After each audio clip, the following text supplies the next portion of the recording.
Yat paramahamsena patha digamyate.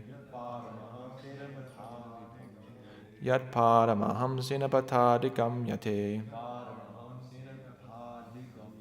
Tadarshana pariplutantaro. Hrishyatanu prema barashulochanaha. Nanama padam bujamasya vishvasrig.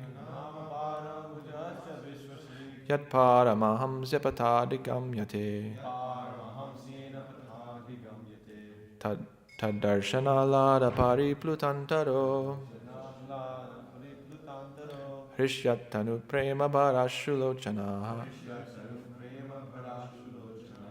Nanama padam bujamasya vishvasrig. Yat paramahamsena patha digamyate. Please repeat.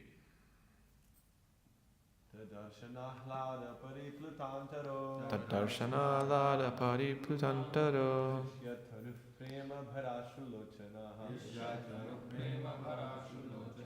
Nama param bhuja asya vishvasri. Yat paramaham sena pathadhi gamyate.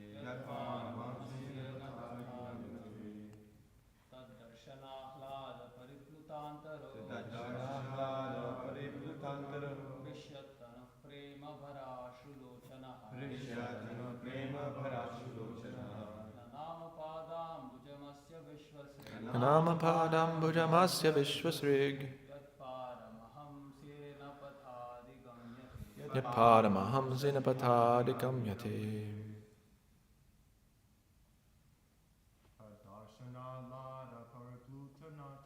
Tadarshana lada pariplutantaro. Hrishyatanu prema barashulochanaha. Nanama padam bujamasya vishvasrig. Yat paramahamsena patha digamyate. Tadarshana lada pariplutantaro. Hrishyatanu prema barashulochanaha. Nanama padam bujamasya vishvasrig.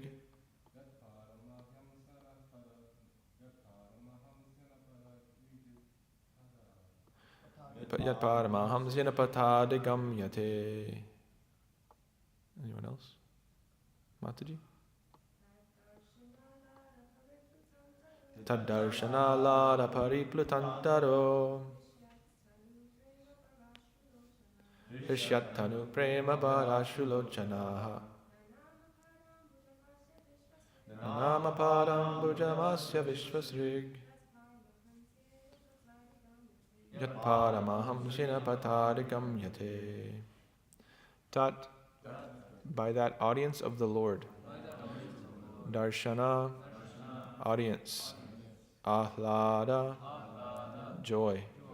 Paripluta, overwhelmed. Antaraha, within the heart. Hrishyat, full in ecstasy. Tanuhu, body. Premapada, in full transcendental love. Ashru, tears. Lochanaha, in the eyes. Nanama, bowed down. Padam bhujam, under the lotus feet. Asya, of the Lord. Vishvashrik, the creator of the universe. Yat, which. Paramahamsyena, by the great liberated soul. Patha, the path. Adigamyate, is followed. Translation and purport by His Divine Grace A.C. Bhaktivedanta Swami Srila Prabhupada Ki Jai. Translation: Lord Brahma, thus seeing the personality of Godhead in His fullness, was overwhelmed with joy within his heart, and thus in full transcendental love and ecstasy, his eyes filled with tears of love. He thus bowed down before the Lord. That is the way of the highest perfection for the living being. Paramahamsa.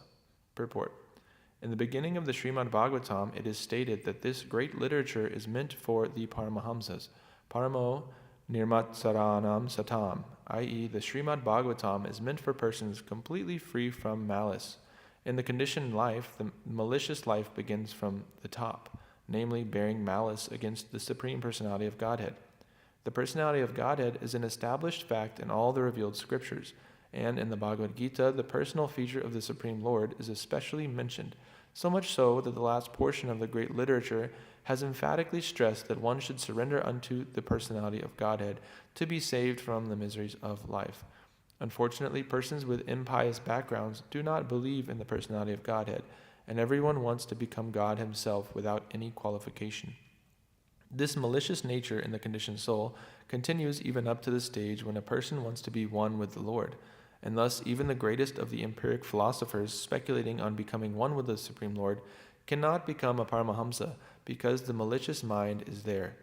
Therefore, the Paramahamsa stage of life can be attained only by those who are fixed in the practice of Bhakti Yoga. This Bhakti Yoga begins if a person has the firm conviction that simply discharging devotional service to the Lord in full transcendental love can elevate him to the highest perfectional stage of life. Brahmaji believed in this art of Bhakti Yoga. He believed in the instruction of the Lord to execute tapa, and he discharged the function with great penance and thus achieved the great success of seeing the Vaikuntha Lokas and the Lord also by personal experience. No one can reach the abode of the Supreme Lord by any mechanical means of the mind or machine, but one can reach the abode of the Vaikuntha Lokas simply by following the process of Bhakti Yoga, because the Lord can be realized only through the Bhakti Yoga process. Lord Brahmaji was actually sitting on his lotus seat, and from there, by executing the process of Bhakti Yoga in great seriousness, he could see the Vaikuntha Lokas with all variegatedness, as well as the Lord in person and his associates. Following in the footsteps of Lord Brahma, any person, even up to this day, can attain the same perfection by following the path of the Paramahamsa as recommended herein. Lord Chaitanya also approved of this method of self-realization for men in this age. One should first, with all conviction, believe in the personality of Godhead, Sri Krishna, and without making efforts to realize him by speculative philosophy, one should prefer to hear about him from the Srimad Bhagavad Gita and later from the text of the Srimad Bhagavatam. One should hear such discourses from a person Bhagavatam and not from the professional man or from the karmi, jnani, or yogi. That is the secret of learning the science. One does not need to be in the renounced order of life. He can remain in his present condition of life, but he must search out the association of a bona fide devotee of the Lord and hear from him the transcendental message of the Lord with faith and conviction. That is the path of the Paramahamsa recommended herein. Amongst various holy names of the Lord, he is also called Ajita, or one who can never be conquered by anyone else. Yet he can be conquered by the Paramahamsa path, as practically realized and shown by the great spiritual master, Lord Brahma. Lord Brahma has personally recommended this Paramahamsa Pantaha in his own words as follows. Jnane prayasam urapasya namanta eva jivanti sanmukaritam bhavadiyavartam stane stita shruti gatam tanuvan manopir ye prayasho jitta jito pyasi taistrilokyam. Lord Brahma said, O my Lord Krishna, a devotee who abandons the path of empiric philosophical speculation aimed at merging in the existence of the Supreme and engages himself in hearing your glories and activities from a bona fide sadhu or saint, and who lives an honest life in the occupational engagement of his social life, can conquer your sympathy and mercy, even though you are ajita, or unconquerable. Srimad Bhagavatam, Canto 10, Chapter 14, Text 3. That is the path of the Paramahamsas, which was personally followed by Lord Brahma and later recommended by him for attaining perfect success in life. Om Jnana Timirantasya Jnana Jana Shalakaya Chakshur Unmilitam Yena Tasmai Shri Gurave Namaha Shri Chaitanya Mano Bhishtam Stapitam Yena Bhutale Swayam Rupa Kada Mahyam Dadati Svapadantikam Vandeham Shri Guru Shri Yuta Padakamalam Shri Gurun Vaishnavam Cha Shri Rupam Sagrajatam Sahagana Raghunatam Vitam Tam Sajivam Sadvaitam Savadutam Parijana Sahitam Krishna Chaitanya Devam Shri Radha Krishna Padan Sahagana Lalita Shri Vishakan Vitam Cha Hey Krishna Karuna Sindho Dina Bandho Jagapate Gopesha Gopika Kanta Radha Kanta Namostate Tapta Kanchana Gaurangi Radhe Vrindavaneshwari Vishabhanu Sute Devi Pranamami Hari Priye. Vanchakalpa Trubhyascha Kripasandubhi Evacha Patitanam Pavanebhyo Vaishnavebhyo Namo Namaha. Nama Om Vishnupadaya Krishna Prashtaya Bhutale Srimate Bhaktivikasa Swaminiti Namane. Nama Om Vishnupadaya Krishna Prashtaya Bhutale Srimate Bhaktivedanta Swaminiti Namane. Namaste Saraswate Deve Gauravani Pracharine Nirvishesha Shunyavadi Paschatya Desha Tarine. Jai Shri Krishna Chaitanya Prabhu Nityananda Shri Advaita Gadadhar Shivasari Gaura Bhaktivinoda. Hare Krishna, Krishna Krishna, Hare Hare, Hare Rama, Rama Rama, Hare Hare. Vagisha Yasya Vadane Lakshmi Yasya Chavaksasi, Yasyaste Hridaye Samvittam Nisimam Hambaje. Okay, Lord Brahma, thus seeing the personality of Godhead in his fullness, was overwhelmed with joy within his heart, and thus in full transcendental love and ecstasy, his eyes filled with tears of love. He thus bowed down before the Lord. That is the way of the highest perfection for the living being, Paramahamsa.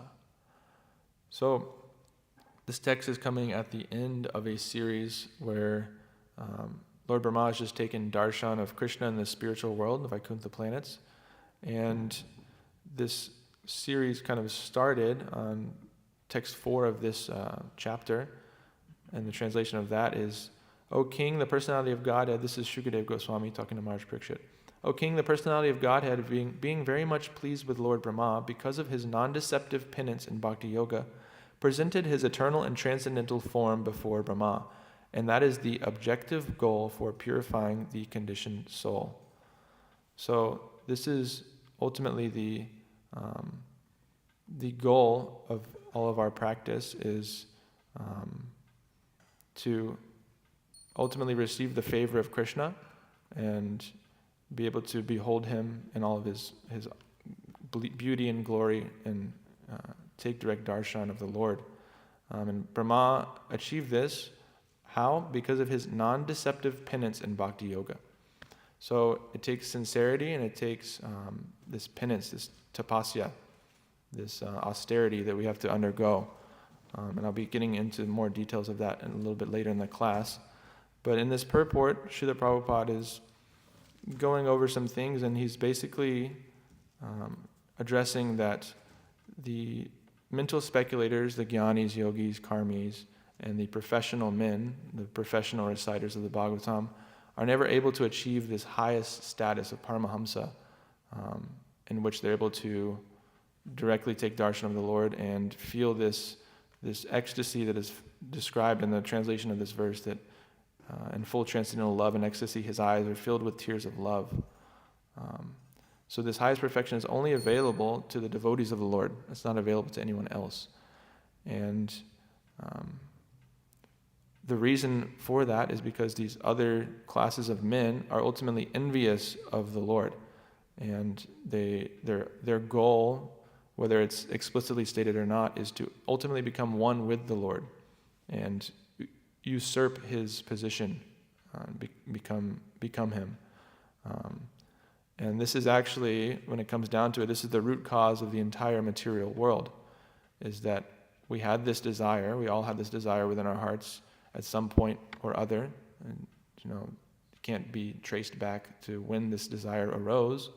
But as soon as we had this thought that we want to enjoy and be supreme and lord it over material nature, we were granted the opportunity to take a body in this material world, and we've been transmigrating through almost infinite bodies ever since then, lost in this material ocean full of darkness and suffering.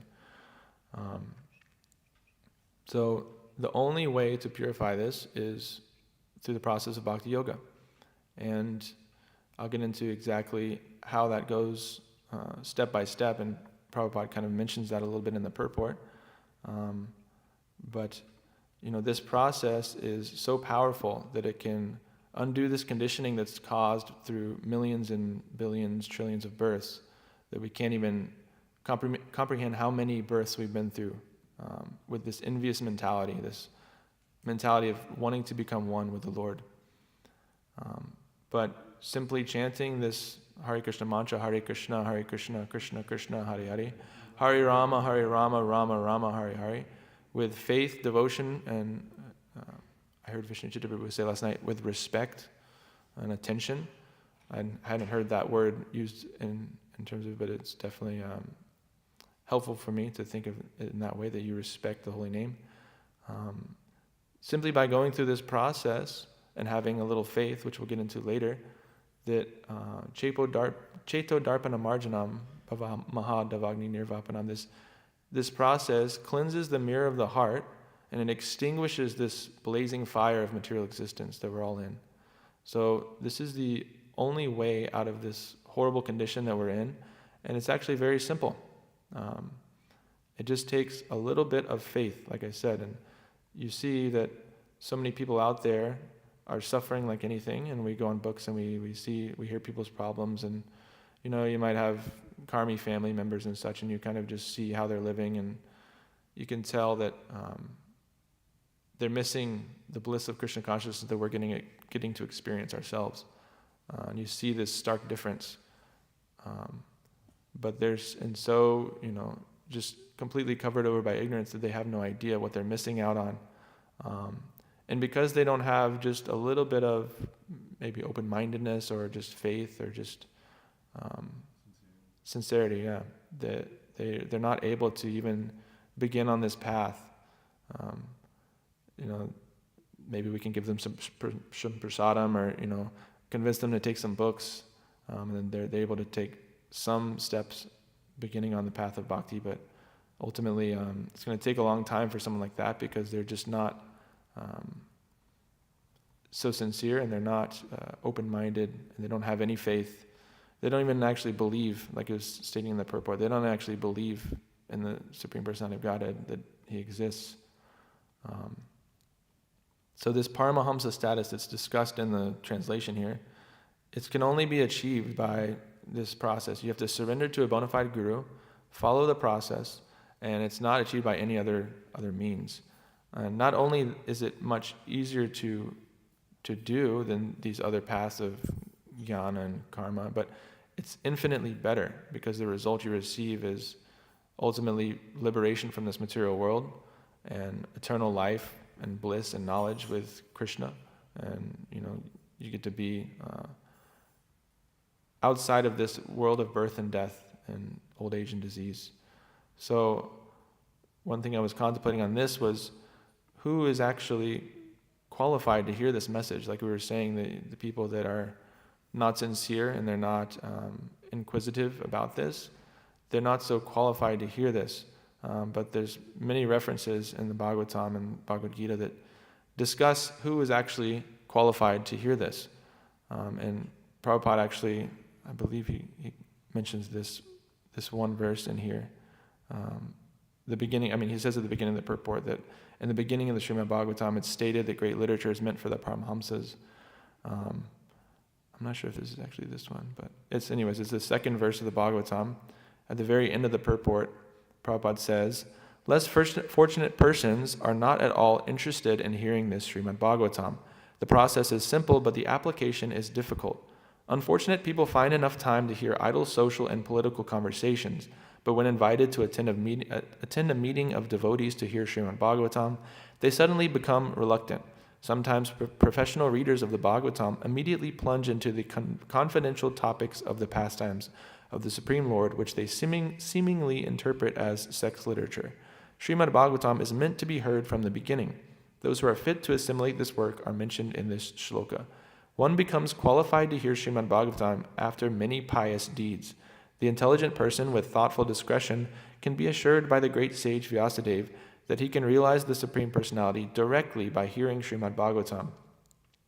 Without undergoing the different stages of realization set forth in the Vedas, one can be lifted immediately to the position of Paramahamsa simply by agreeing to receive this message. So it's very simple. You don't have to go through all these different stages of realization that are set forth and do all that. You just have to agree to hear the message. That's it. And it doesn't even take much faith other than just being open-minded to hear it. Similarly, of course, there's this 1.5.11, Shrinvanti Gayanti Gananti Sadhava, and it's such transcendental literatures, even though imperfectly composed, are heard, sung, and accepted by purified men who are thoroughly honest.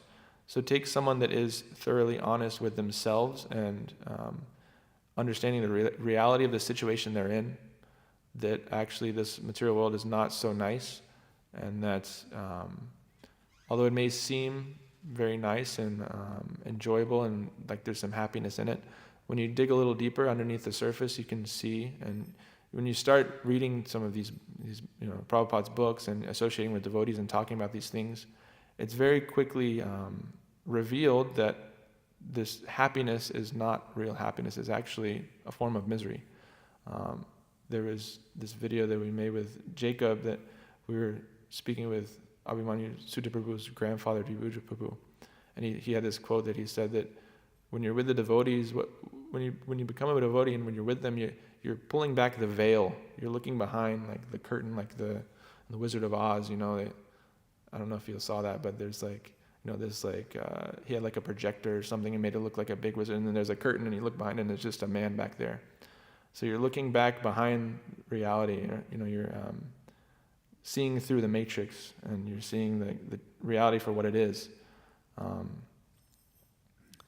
So when you get to that level, and you start reading this literature, you have to, if you're honest with yourself, you have to accept the reality for what it is and see the situation you're in for what it is. It's not so pleasant as you might have thought before.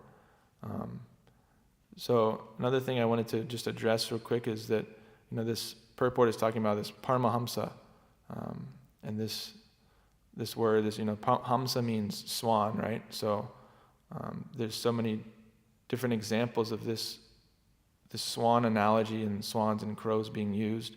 I found just one that I wanted to read that I thought was really nice.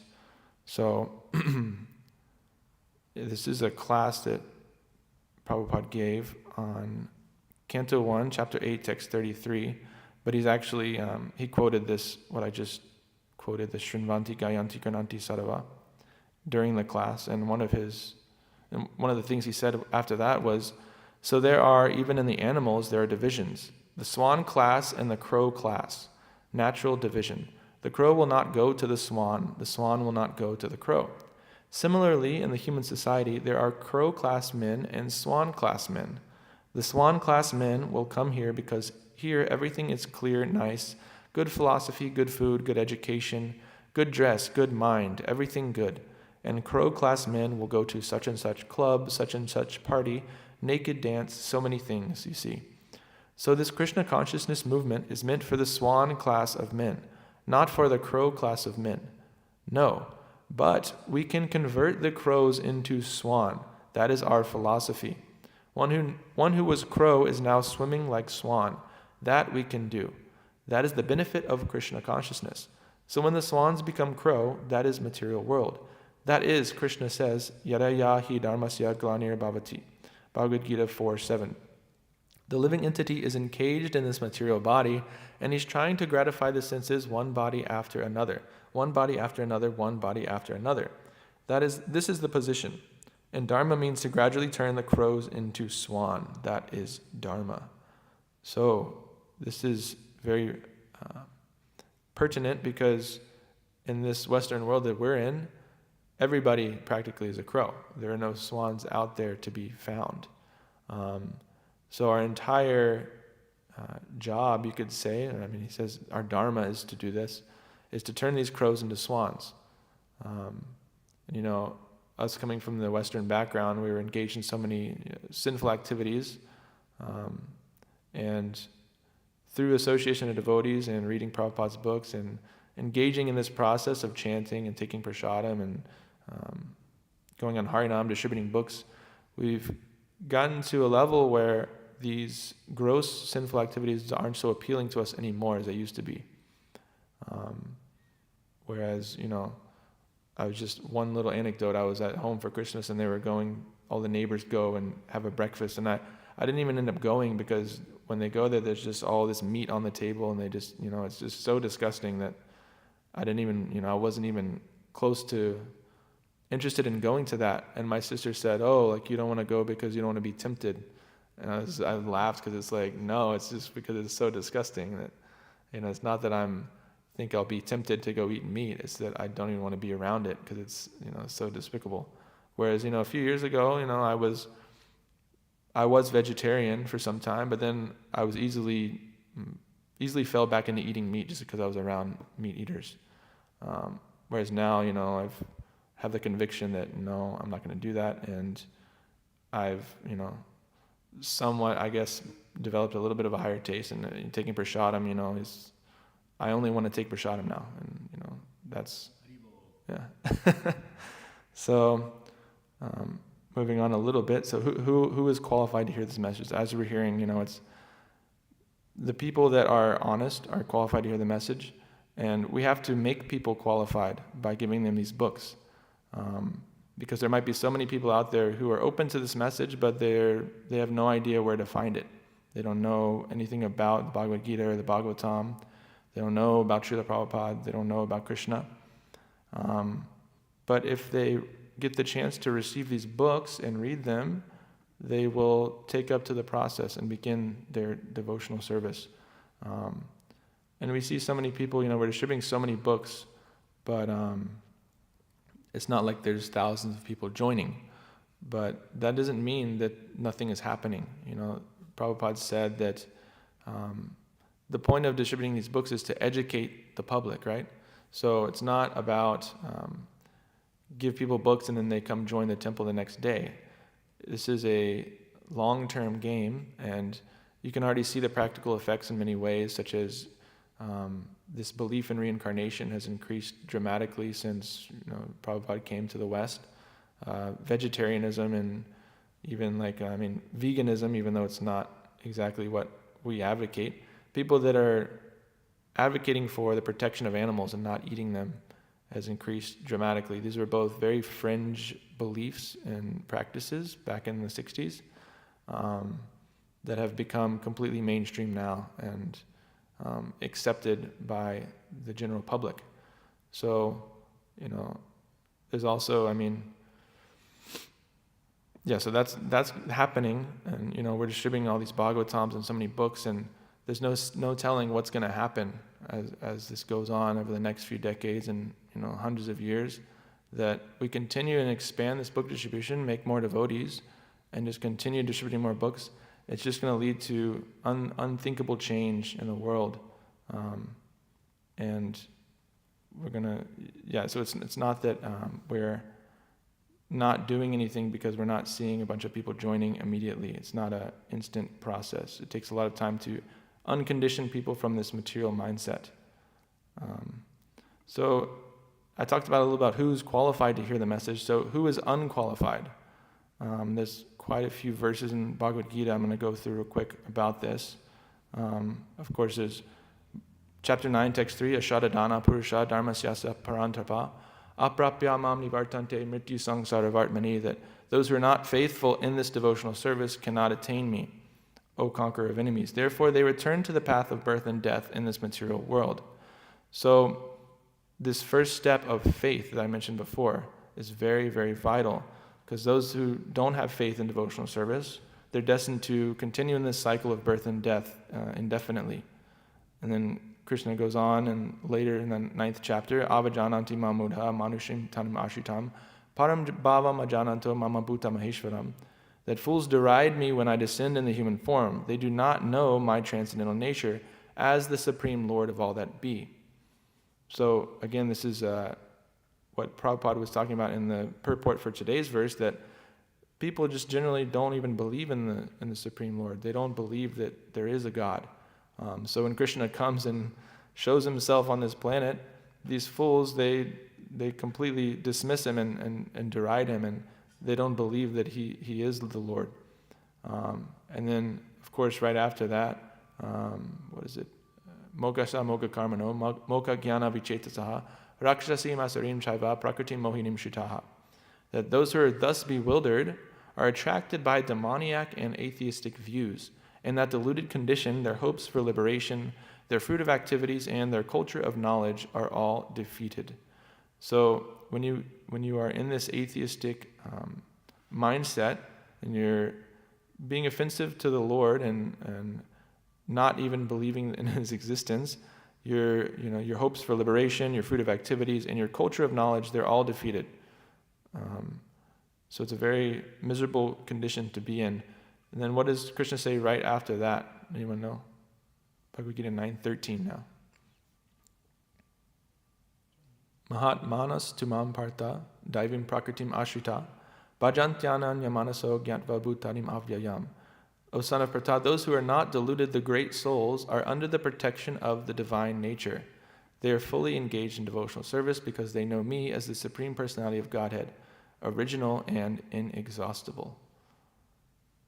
So this is contrasting what we just saw. That's those who are not deluded, those who are great souls and who are surrendered to the Lord.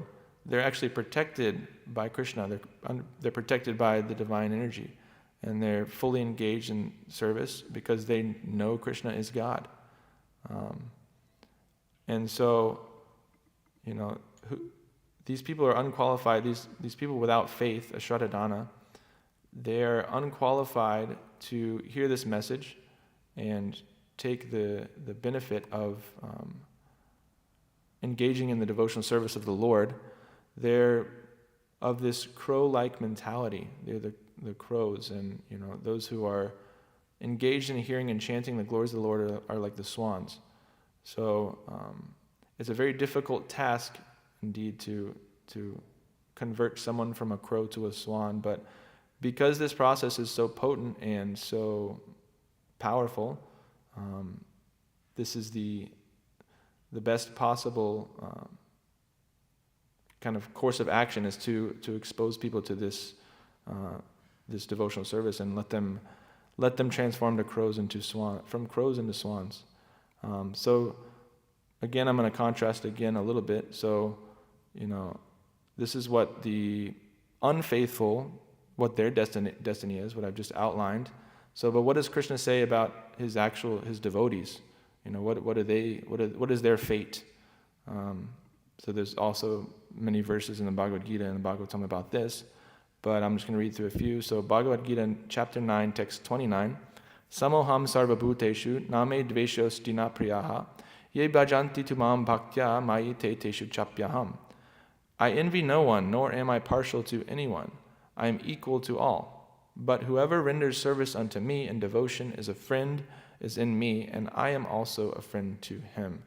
So this is one that may seem contradictory or a little confusing at first glance, because Krishna is saying he envies no one, he's not partial to anyone, he's equal to everyone. But then he immediately says that whoever renders service to me is a friend, and I'm a friend to him. So he's showing a little bit of favor to them. And then, of course, Prabhupada in the purport says, right at the beginning, one may question here that if Krishna is equal to everyone and no one is his special friend, then why does he take a special interest in the devotees who are always engaged in his transcendental service? But this is not discrimination, it is natural. Any man in this material world may be very charitably disposed, yet he has a special interest in his own children. So it's very simple. If you're in the family of a king, you're going to get a lot better treatment than just being the subject in his kingdom. And it's not that there's anything unnatural about that the king is showing any special favor to his children. It's so completely natural because it's his children. So when you become a devotee and you decide that you're going to surrender to Krishna, you get special treatment by Krishna. And then of course there's again 9:22 ananyaschintayanto mam ye janav parupasate tesham nityabhyuktanam yogakshemam bahamyam. That those who always worship me with exclusive devotion, meditating on my transcendental form, to them I carry what they lack and I preserve what they have. So these are just a few descriptions of what Krishna does for his devotees. Another one, yoginam api sarvesham mad gatena taratmana shadavan bhajate yo mam same yukta tamo mataha. And of all yogis, the one with great faith who always abides in me, thinks of me within himself and renders transcendental loving service to me, he is the most intimately united with me in yoga and is the highest of all. That is my opinion. So there's so many, obviously there's so many examples in just the Bhagavad Gita alone of Krishna explaining why this path of bhakti yoga is far superior to these other paths of mental speculation, jnana, and karma. Actually, a little anecdote before I move on, that the verse right before this one is that was 647. This is 646. Says, "A yogi is greater than the ascetic, greater than the empiricist, and greater than the fruitive worker. Therefore, O Arjuna, in all circumstances, be a yogi." Someone on this video we posted online quoted that, saying that, well, no, I'm just going to do this. I don't want to be a devotee, because Krishna says right here in Bhagavad Gita that this is the best. And I literally said, did you read the verse right after that? It says, actually, no, if you're a devotee, you're even higher than that, and he's the highest of all. As people are such fools, they just, they come up with any kind of excuse they can not to surrender to Krishna. This is what happens this is Krishna describing his devotees, and this is how he feels about his devotees, okay? So moving on from that, what does it take for us to become dear to Krishna in this way? Well, we have to execute this process of devotional service and surrender to a bona fide guru, follow the regulative principles, chant the holy names, all these things. But what is the first step? Anybody? Faith, exactly. That's what exactly. Hearing, that's there too. But you have to hear with faith. So in Madhya Lila, chapter 23, text 14 through 15, I'm just going to read the translation, but it says, "In the beginning there must be faith. Then one becomes interested in associating with pure devotees. Thereafter one is initiated by the spiritual master and executes the regulative principles under his orders. Thus one is freed from all unwanted habits and becomes firmly fixed in devotional service. Thereafter one develops taste and attachment. This is the way of sadhana bhakti, the execution of devotional service according to the regulative principles. Gradually emotions intensify, and finally there is an awakening of love. This is the gradual development of love of Godhead for the devotees interested in Krishna consciousness." So the first step is faith. And you hear with faith and you associate with devotees, and this faith gets strengthened as you experience practical realization and you begin to taste the nectar of Krishna consciousness. You get that, Anandam Buddhi Vardhanam Pratiparam Purnamrita Svadanam, that this Anandam Buddhi, this ocean of bliss, it increases with every step that you take on this path of chanting the holy names. And there's this analogy that's used very often of unripe mangoes. And so, you come to Krishna consciousness, you have all these anartas and unwanted things, and you have, your mind is tormenting you maybe, you have material desires you want to go fulfill, you feel like, I can't do this every day, this is boring, whatever. But with that little bit of faith, you're able, and you just decide, okay, well, I see that these devotees have something I don't have. They seem to be happy, and they have something not only that I don't have, but that I've never met anybody that has what these people seem to have. And they seem extremely firm in their belief, okay? And all of the logic of the philosophy holds up. Everything they're saying makes complete sense to me on an intellectual level.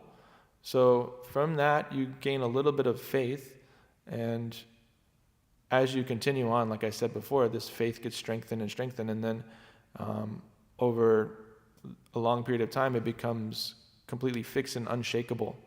And there's the analogy that you stop running away from Maya and you start running towards Krishna. So that's what we want to get to, that point where it flips, and it's like a magnet or something. Like if you take it away, and then there's a point where a magnet, if you let go of it, it'll just automatically go towards the other magnet, where if you're far away, it'll just drop. But you want to get to that point where you go straight towards Krishna, and there's the force of the power of this process is just taking you along. I think Bhaktisiddhanta Saraswati Thakur said that once you begin this process, that you can put on a blindfold and just run straight ahead. Is that right? It's the Bhagavatam, okay. But yeah, this unripe mangoes analogy, like I was saying before, that as you begin this process, you're an unripe mango, you have all these anartas and such, but just by staying on the tree and deciding, I'm going to stick this out, this unripe mango becomes ripe, and it becomes, the fruit of love of God awakens within the heart, and you become completely purified of all these anarthas, and you become a pure devotee. It's a guaranteed process. Another point I wanted to make is that in this material world, all the karmis, everything they're doing, nothing is guaranteed. They're pursuing all these business growth, or they want to be an athlete, or whatever. They want to have a nice family, or just live a simple life. But nothing that they can do can guarantee the success of that. Anything could happen at any time. Whereas we, in this process of devotional service, we're guaranteed by Krishna. He promises that there's no loss or diminution in this process. So anything we gain can never be lost. Even if these bodies are destroyed, we get another body that's suitable to continue on in our devotional practice. And as it's said so many times, Krishna protects his devotees. It's not that he necessarily protects these physical bodies, but it's that he protects our devotional service, and he makes sure that the sincere are able to stay in devotional service. So without this Krishna consciousness, we're kind of in a similar position to where Lord Brahma was before he executed this tapasya, and that we're just completely lost in this darkness and ignorance. And so by taking faith, like Brahma did, he heard the tapa, and he had faith in that, and he executed penance and austerity, and he received the benefit of doing that by taking darshan of the Lord. We can also do that. It just takes a little bit of faith, and we have to begin the process with conviction, faith, and determination that we're going to continue going no matter what. So I guess I'll end my class there. It's 8:32. So thank you so much. Please forgive me if I said anything incorrect. And Srimad Bhagavatam ki jai, Srila Prabhupada ki jai.